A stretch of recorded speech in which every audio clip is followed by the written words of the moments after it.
Dear friends, എല്ലാവർക്കും ഒരു പുതിയ വീഡിയോയിലേക്ക് സ്വാഗതം. നമ്മൾ ഇന്ന് ചെയ്യാൻ പോകുന്നത് നാർസിസിസ്റ്റിക് പേഴ്സണാലിറ്റി ഡിസോർഡർ ഉള്ള വ്യക്തികൾ അവരുടെ അവസാന കാലങ്ങൾ എങ്ങനെയാണ് കഴിച്ചു കൂട്ടുന്നത് എന്നുള്ളതാണ്.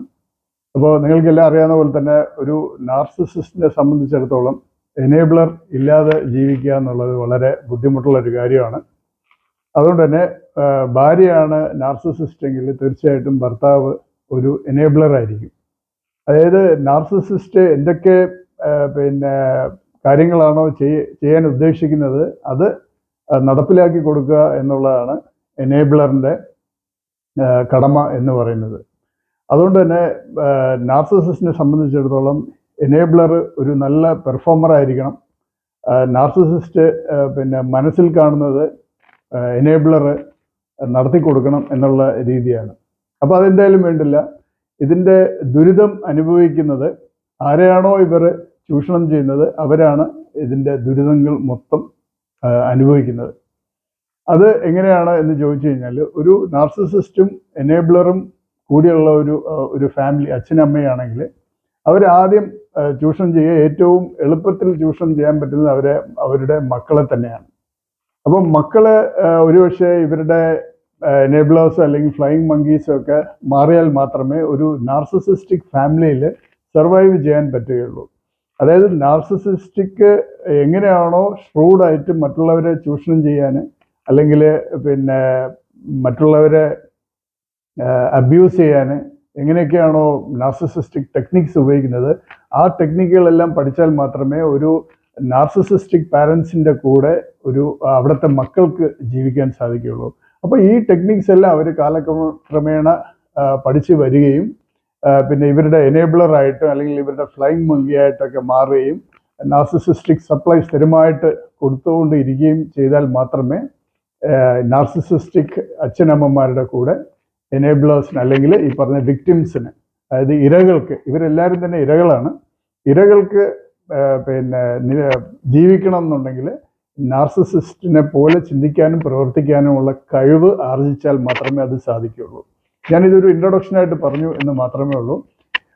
ഈ പറഞ്ഞ നാർസിസിസ്റ്റ് ഒരുപക്ഷെ 80-85 വർഷം വരെ ജീവിക്കുകയാണെങ്കിൽ, എത്ര വർഷമാണോ ഇവർ വിവാഹം കഴിഞ്ഞ് ഒന്നിച്ച് ജീവിക്കുന്നത് ആ അത്രയും വർഷങ്ങൾ ഈ നാർസിസിസ്റ്റിൻ്റെ അബ്യൂസ് നേരിട്ട വ്യക്തിയായിരിക്കും ഈ എനേബിളറായ ഭർത്താവ്.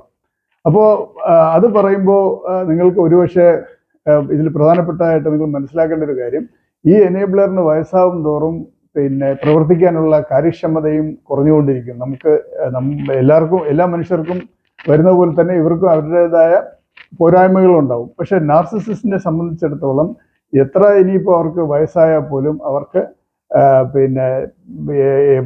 40 വയസ്സിലോ 30 വയസ്സിലോ ഏത് രീതിയിലാണോ എനേബിളർ പ്രവർത്തിച്ചത് അതേ സ്പീഡിലും അതേമാതിരത്തെ സൂക്ഷ്മതയോടും കൂടി പ്രവർത്തിക്കണം എന്നുള്ളതാണ് നാർസിസിസ്റ്റിൻ്റെ ഒരു നിയമം എന്ന് പറയുന്നത്. അപ്പോൾ ഒരുപക്ഷെ ഈ എനേബിളറിന് വയസ്സായി നേരത്തെ ചെയ്തിരുന്ന എല്ലാ കാര്യങ്ങളും മറ്റുള്ളവരെ അബ്യൂസ് ചെയ്യാനോ അല്ലെങ്കിൽ ചൂഷണം ചെയ്യാനോ മാനിപ്പുലേറ്റ് ചെയ്യാനോ ഉള്ള ബോധമോ അല്ലെങ്കിൽ കഴിവോ നഷ്ടപ്പെട്ടു കഴിഞ്ഞാൽ ഈ നാർസിസിസ്റ്റ് എന്തായിരിക്കും ചെയ്യുക എന്നുള്ളത് നിങ്ങൾക്കറിയാമോ? തീർച്ചയായിട്ടും ഈ നാർസിസിസ്റ്റ് ഈ എനേബിളറിനെ തള്ളിപ്പറയും എന്ന് മാത്രമല്ല, ഈ നാർസിസിസ്റ്റിനെ സംബന്ധിച്ചിടത്തോളം ഈ എനേബിളർ ഒരു വേസ്റ്റ് ആയി കഴിഞ്ഞു എന്നുള്ളതാണ്. നിങ്ങളിവിടെ മനസ്സിലാക്കേണ്ടത് 50, 60, 70 വർഷം കൂടെ ജീവിച്ച പങ്കാളിയെയാണ് ഞാനിവിടെ പറയുന്നത്. ഒരു നാർസിസിസ്റ്റിനെ സംബന്ധിച്ചിടത്തോളം പ്രയോജനമില്ലാത്ത ഒരു വസ്തുവായോ വ്യക്തിയായോ ഇദ്ദേഹം മാറിക്കഴിഞ്ഞിരിക്കും.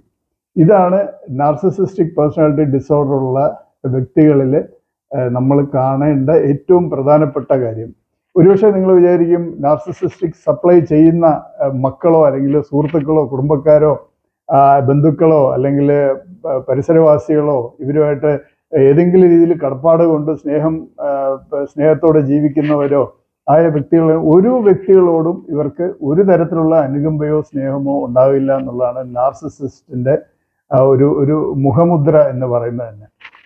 ഇതിൽ ഒരു കാര്യം കൂടി ഞാൻ പറയാതെ വിട്ടാൽ അത് ശരിയാവില്ല. അതായത് ഈ നാർസിസിസ്റ്റിനെ എനേബിൾ ചെയ്യുന്ന മക്കളും ബന്ധുക്കളും ഒക്കെ തന്നെ കാലക്രമേണ ഒരു പക്ക നാർസിസിസ്റ്റ് 916 മാർക്കുള്ള നാർസിസിസ്റ്റായി മാറിക്കഴിഞ്ഞിരിക്കും.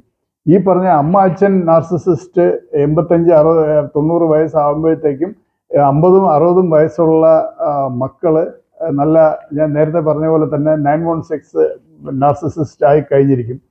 എന്നാൽ മാത്രം ഇവർക്ക് ഒരു നാർസിസിസ്റ്റിന് മറ്റൊരു നാർസിസിസ്റ്റിനെ ഐഡന്റിഫൈ ചെയ്യാൻ വളരെ എളുപ്പമാണ്. കാര്യം ഇവർ ഉപയോഗിക്കുന്ന എല്ലാ ടെക്നിക്സും സിമിലറാണ്.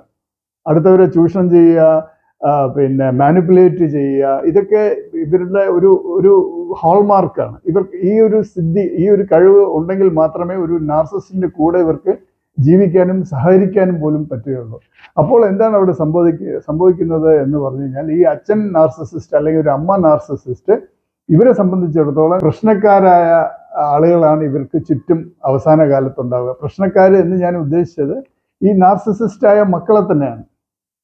അപ്പൊ ഈ മക്കളുടെ പിന്നെ സഹായത്തോടു കൂടി ജീവിക്കേണ്ട ഒരു അവസ്ഥയിലേക്ക് ഈ നാർസിസിസ്റ്റ് പാരൻസ് എത്തുമ്പോഴത്തേക്ക് അതിൻ്റെ ഒരു വേദന എന്ന് പറയുന്നത് അതികഠിനമായ ഒന്നാണ്. കാര്യം ഇവർ ചിന്തിക്കുന്നതിലും പിന്നെ ക്രൂരമായാണ് ഈ പറഞ്ഞ ഇവർക്ക് ചുറ്റും നിൽക്കുന്നവർ ചിന്തിക്കുന്നത്. കാര്യം അവരെ അബ്യൂസ് വിക്ടിംസ് ആണ്.